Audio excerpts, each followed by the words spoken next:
Et salut à tous, aujourd'hui on se retrouve pour une petite vidéo où on va faire les hérissons en chocolat. Donc c'est une tartelette qu'on trouvait en pâtisserie.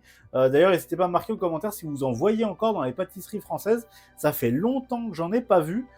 Du coup on va faire ça aujourd'hui en stream, c'est une tartelette simple. J'ai fait ça en fin de mois pour avoir un petit truc chill à vous montrer. Du coup ça va être une pâte à tarte sablée avec une crème d'amande à l'intérieur. On va faire cuire ça ensemble.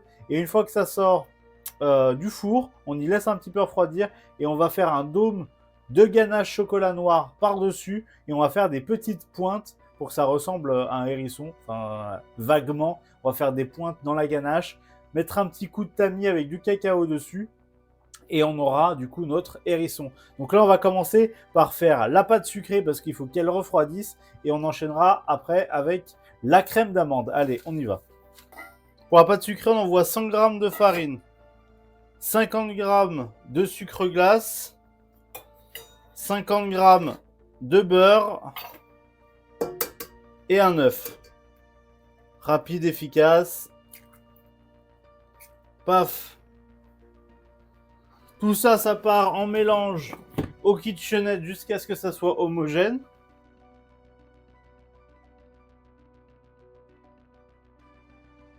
Donc là, ce que je vais faire, j'étale mon film. Je vais récupérer une corne pour que ça soit plus facile pour moi de débarrasser la pâte. Tac. Je récupère la pâte à tarte. Du coup, vous pouvez y aller soit à la cuillère, soit à la corne si vous avez des cornes. Et on va mettre ça sur le film.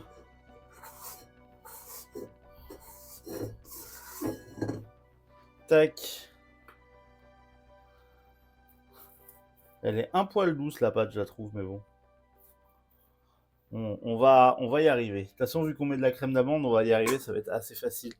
Il faut juste bien qu'elle refroidisse. Comme je dis, si vous pouvez la laisser reposer une nuit, vous êtes quand même mieux, parce que vous allez avoir une pâte qui va mieux se tenir.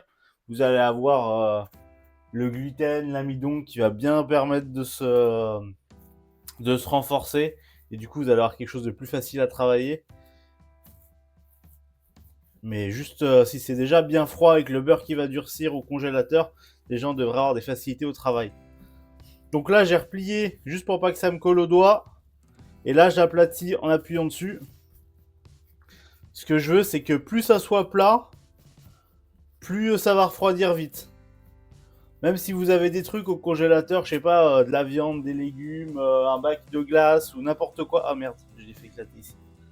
Vous pouvez y poser par-dessus. Comme ça transfère la température à votre pâte et votre pâte refroidit plus vite. Alors ça, c'est pour ceux qui sont pressés. Moi, c'est pour éviter que j'ai des trous pendant le stream où je ne sais pas quoi faire. Donc j'essaie de faire en sorte que ça refroidisse vite, histoire que j'ai toujours quelque chose à faire. Mais en vérité, vous préparez votre pâte la veille pour le lendemain et ça marche très bien. On a juste besoin qu'elle refroidisse. Pour la crème d'amande, on a besoin 50 g de poudre d'amande, 50 g de sucre, 50 g de beurre et encore et toujours un œuf. Ça va permettre d'agglomérer le tout. Puis ça va cuire aussi. Pour avoir quelque chose de sec en sortie de four. Hop. Enfin sec, pas péjoratif. Hein. Juste quelque chose qui se tient quoi. Faut pas que ça soit liquide.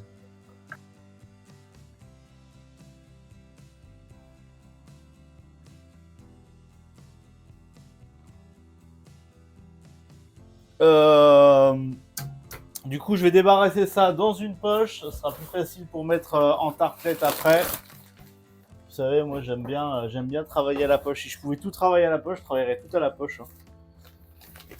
Ça, c'est les habitudes de pâtisserie. Ça. La poche, c'est propre, c'est facile à gérer. Quand on sait faire, on sait plus s'en passer. Hein. Hop. Une corne. Je récupère toute ma crème d'amande. Hop. Et je mets tout là-dedans.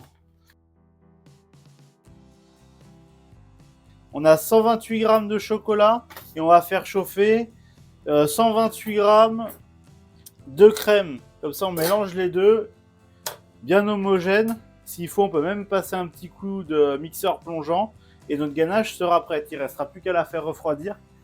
Et on va utiliser la fameuse méthode des sachets congélation pour bien écraser le tout et mettre au congèle et essayer que ça refroidisse le plus vite possible. Hop. Allez, la crème et le bout, on verse ça sur notre chocolat. Donc pour rappel, on a 128 grammes de chocolat noir, 128 grammes de crème qui bout. On verse l'un sur l'autre et on mélange jusqu'à ce que ce soit homogène. Et on a notre ganache chocolat. Donc on est vraiment sur des petites quantités aujourd'hui, hein, parce que je veux pas faire 15 000 tartes. C'est vrai que la tarte hérisson, vous pouvez aussi la pimper. Il y en a qui mettent de la meringue sous la ganache chocolat. Et il y en a qui mettent aussi de la poire à l'intérieur, du coup, dans la crème d'amande. Après, chacun son style. Moi, je l'ai fait traditionnel de chez traditionnel. Juste chocolat. Au début, j'avais pensé, on avait parlé de la poire en début de semaine. Et j'avais dit, j'essaierais d'aller au supermarché acheter des poires au sirop pour ajouter dedans. J'ai pas eu le temps d'y aller, donc c'est full tradi pour aujourd'hui. On mélange bien. Ce qu'on veut, c'est qu'il n'y ait plus de chocolat, plus de grains de chocolat. On veut vraiment que ça soit le plus homogène possible. Là, je trouve que la ganache, elle est pas trop mal. Elle est très lisse. Donc, je vais peut-être pas être obligé de mettre un coup de mixeur. On dirait une danette. Hein. Bien sûr, vous la laissez refroidir 2 heures. Vous allez voir, c'est pas une danette, ça va être du béton armé. Mais normalement, une ganache, ça se tient bien. Mais là, ouais, ça a la texture danette. Ça a l'air assez homogène. Oh.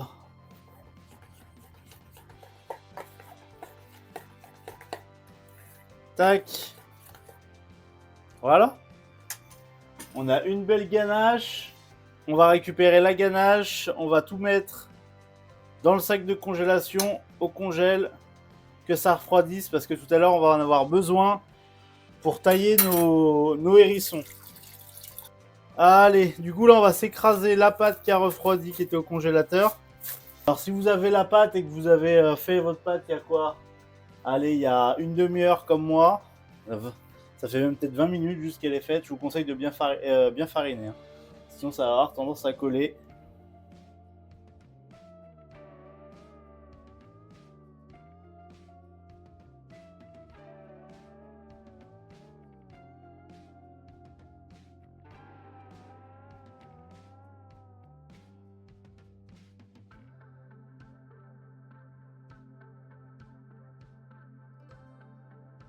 Donc là, ce qu'on va faire, c'est qu'on va découper un petit peu les bords qui dépassent. Pour ça, on va juste écraser le plat du couteau contre le cercle et on revient vers nous. Comme ça, on récupère la pâte sur le couteau. Hop. Ça va, je peux tourner en même temps. Tac. Ce qu'on veut, c'est qu'il y ait des bords bien lisses. Ça, c'est plus pour côté esthétique. Hein. Je vous montre le côté esthétique qu'on cherche à faire aussi en pâtisserie.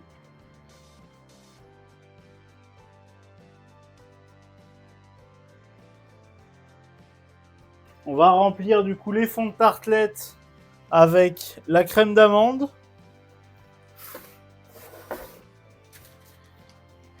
Et après,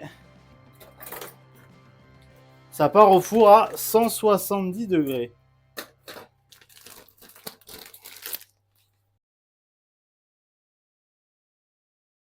Et là, du coup, hop, ça part au four. A few moments later. Hop, on va peut-être sortir les tartelettes. Ça a l'air d'être pas trop mal, cette histoire.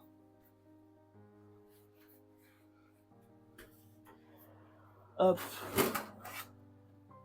Ah, regardez, on est pas mal, là.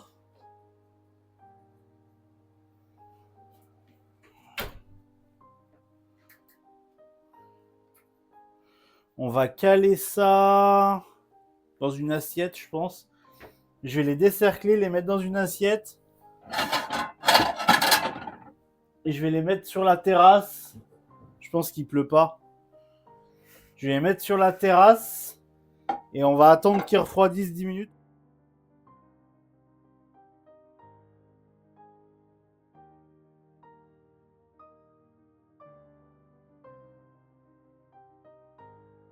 Donc on va récupérer une tartelette. Hop. Je vais venir casser un peu les bords. Et on va faire un dôme avec de la ganache sur tout le dessus.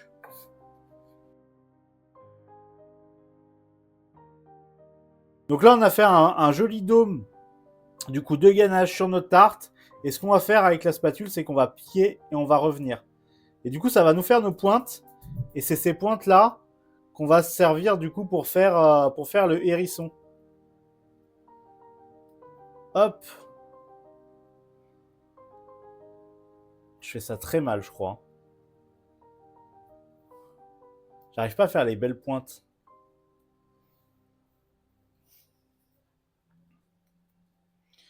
Hop.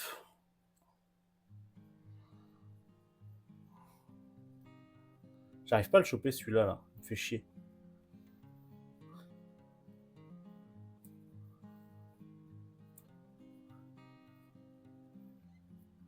Hop. En fait, c'est soit je fais des pointes trop hautes, soit je fais des pointes trop basses. J'arrive pas à faire des pointes équilibrées. Elle est un peu moche, non? C'est moi, je suis fou. Ah, quoique, à la cam, elle rend mieux. Je vais regarder la cam, je regarde plus ce que je fais.